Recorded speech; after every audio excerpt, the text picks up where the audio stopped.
Chapter 37, The Reaper Whose Name is Death. Matthew, Matthew, what is the matter? Matthew, are you sick? It was Marilla who spoke, alarm in every jerky word. Anne came through the hall, her hands full of white narcissus, and it was long before Anne could love the sight or odor of white narcissus again. In time to hear her and to see Matthew standing in the porch doorway, a folded paper in his hand, and his face strangely drawn and gray. Anne dropped her flowers and sprang across the kitchen to him at the same moment as Marilla. They were both too late. Before they could reach him, Matthew had fallen across the threshold. "He's fainted!" gasped Marilla. "Anne, run for Martin! Quick, quick! He's at the barn!" Martin, the hired man, who had just driven home from the post office, started at once for the doctor, calling at Orchard Slope on his way to send Mr. and Mrs. Barry over. Mrs. Lynde, who was there on an errand, came too. They found Anne and Marilla distractedly trying to restore Matthew to consciousness. Mrs. Lynde pushed them gently aside, tried his pulse, and then laid her ear over his heart. She looked at their anxious faces sorrowfully, and the tears came into her eyes. "Oh, Marilla," she said gravely, "I don't think we can do anything for him." "Mrs. Lynde, you can't think Matthew is... Anne could not say the dreadful word. She turned sick and pallid. "Child, yes, I'm afraid of it. Look at his face. When you've seen that look as often as I have, you'll know what it means." Anne looked at the still face, and there beheld the seal of the Great Presence. When the doctor came, he said that death had been instantaneous and probably painless, caused in all likelihood by some sudden shock. The secret of the shock was discovered to be in the paper Matthew had held and which Martin had brought from the office that morning. It contained an account of the failure of the Abbey Bank. The news spread quickly through Avonlea, and all day friends and neighbors thronged Green Gables and came and went on errands of kindness for the dead and living. For the first time, shy, quiet Mathew Cuthbert was a person of central importance. The white majesty of death had fallen on him and set him apart as one crowned. When the calm night came softly down over Green Gables, the old house was hushed and tranquil. In the parlor lay Mathew Cuthbert in his coffin, his long gray hair framing his placid face on which there was a little kindly smile, as if he but slept, dreaming pleasant dreams. There were flowers about him, sweet, old-fashioned flowers which his mother had planted in the homestead garden in her bridal days, and for which Matthew had always had a secret, wordless love. Anne had gathered them and brought them to him, her anguished, tearless eyes burning in her white face. It was the last thing she could do for him. The Barrys and Mrs. Lynde stayed with them that night.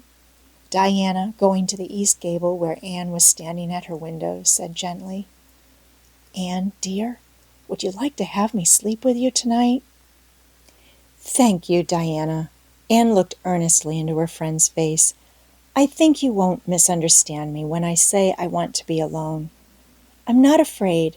I haven't been alone 1 minute since it happened, and I want to be. I want to be quite silent and quiet and try to realize it. I can't realize it. Half the time it seems to me that Matthew can't be dead, and the other half it seems as if he must have been dead for a long time, and I've had this horrible dull ache ever since." Diana did not quite understand. Marilla's impassioned grief, breaking all the bounds of natural reserve and lifelong habit in its stormy rush, she could comprehend better than Anne's tearless agony. But she went away kindly, leaving Anne alone to keep her first vigil with sorrow. Anne hoped that the tears would come in solitude. It seemed to her a terrible thing that she could not shed a tear for Matthew, whom she had loved so much and who had been so kind to her. Matthew, who had walked with her last evening at sunset and was now lying in the dim room below with that awful peace on his brow. But no tears came at first, even when she knelt by her window in the darkness and prayed, looking up to the stars beyond the hills. No tears, only the same horrible, dull ache of misery that kept on aching until she fell asleep, worn out with the day's pain and excitement. In the night she awakened with the stillness and the darkness about her, and the recollection of the day came over her like a wave of sorrow. She could see Matthew's face smiling at her as he had smiled when they parted at the gate that last evening. She could hear his voice saying, my girl that I'm proud of."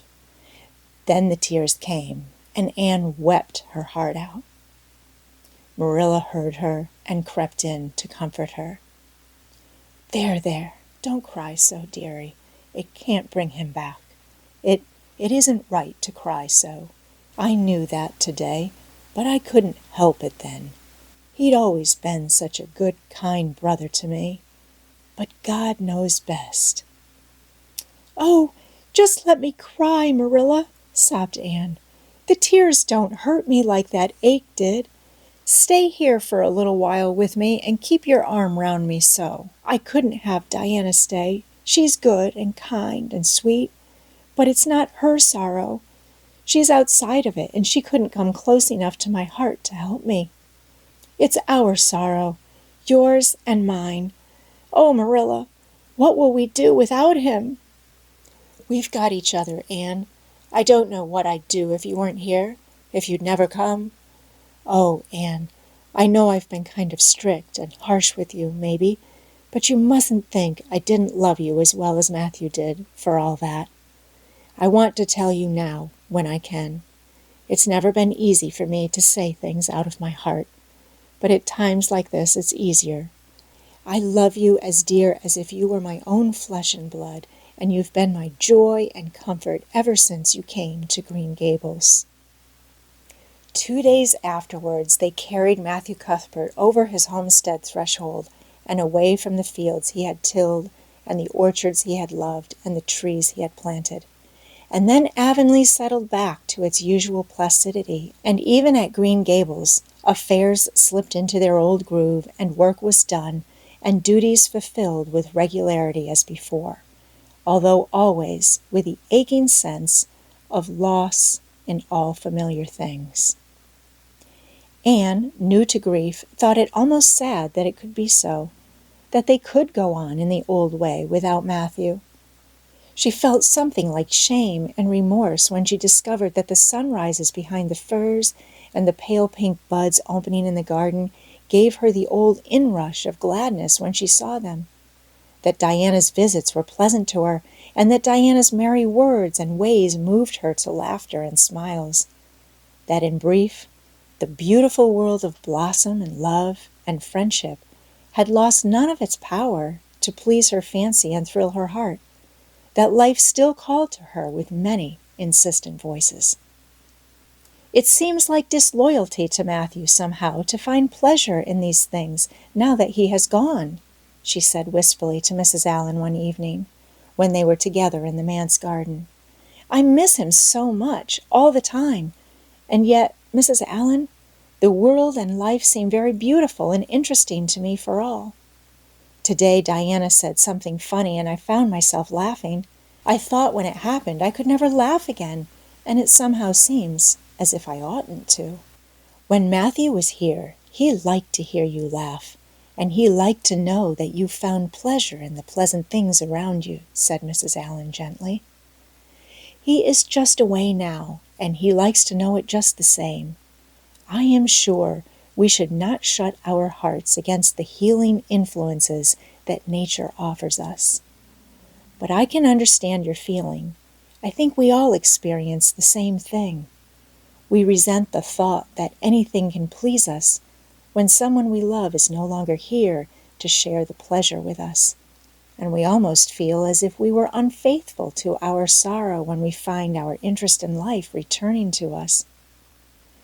I was down to the graveyard to plant a rose bush on Matthew's grave this afternoon, said Anne dreamily. I took a slip of the little white Scotch rose bush his mother brought out from Scotland long ago. Matthew always liked those roses the best. They were so small and sweet on their thorny stems. It made me feel glad that I could plant it by his grave, as if I were doing something that must please him in taking it there to be near him. I hope he has roses like them in heaven. Perhaps the souls of all those little white roses that he has loved so many summers were all there to meet him. I must go home now. Marilla is all alone, and she gets lonely at twilight. She will be lonelier still, I fear, when you go away again to college, said Mrs. Allan. Anne did not reply. She said good night and went slowly back to Green Gables. Marilla was sitting on the front door steps, and Anne sat down beside her. The door was open behind them, held back by a big pink conch shell with hints of sea sunsets in its smooth inner convolutions. Anne gathered some sprays of pale yellow honeysuckle and put them in her hair. She liked the delicious hint of fragrance as some aerial benediction above her every time she moved. Dr. Spencer was here while you were away, Marilla said. He says that the specialist will be in town tomorrow, and he insists that I must go in and have my eyes examined. I suppose I'd better go and have it over. I'll be more than thankful if the man can give me the right kind of glasses to suit my eyes. You won't mind staying here alone while I'm away, will you? Martin will have to drive me in, and there's ironing and baking to do. I shall be all right. Diana will come over for company for me. I shall attend to the ironing and baking beautifully. You needn't fear that I'll starch the handkerchiefs or flavor the cake with liniment. Marilla laughed. What a girl you were for making mistakes in them days, Anne. You were always getting into scrapes. I did used to think you were possessed. Do you mind the time you dyed your hair? Yes, indeed. I shall never forget it, smiled Anne, touching the heavy braid of hair that was wound about her shapely head. I laugh a little now sometimes when I think what a worry my hair used to be to me, but I don't laugh much, because it was a very real trouble then. I did suffer terribly over my hair and my freckles. My freckles are really gone, and people are nice enough to tell me my hair is auburn now, all but Josie Pye. She informed me yesterday that she really thought it was redder than ever, or at least my black dress made it look redder, and she asked me if people who had red hair ever got used to having it. Marilla, I've almost decided to give up trying to like Josie Pye. I've made what I would once have called a heroic effort to like her, but Josie Pye won't be liked. Josie is a pie, said Marilla sharply, so she can't help being disagreeable. I suppose people of that kind serve some useful purpose in society, but I must say I don't know what it is any more than I know the use of thistles. Is Josie going to teach? No, she is going back to Queen's next year. So are Moody Spurgeon and Charlie Sloane. Jane and Ruby are going to teach, and they have both got schools. Jane at Newbridge and Ruby at some place up west. Gilbert Blythe is going to teach too, isn't he? Yes. Briefly. What a nice-looking fellow he is, said Marilla absently. I saw him in church last Sunday, and he seemed so tall and manly. He looks a lot like his father did, at the same age. John Blythe was a nice boy. We used to be real good friends, he and I. People called him my beau. Anne looked up with swift interest. Oh, Marilla, and what happened? Why didn't you? We had a quarrel. I wouldn't forgive him when he asked me to. I meant to, after a while, but I was sulky and angry, and I wanted to punish him first. He never came back. The Blythes were all mighty independent. But I always felt rather sorry. I've always kind of wished I'd forgiven him when I had the chance. So you've had a bit of romance in your life, too, said Anne softly. Yes, I suppose you might call it that. You wouldn't think so to look at me, would you? But you never can tell about people from their outsides. Everybody has forgot about me and John. I'd forgotten myself. But it all came back to me when I saw Gilbert last Sunday.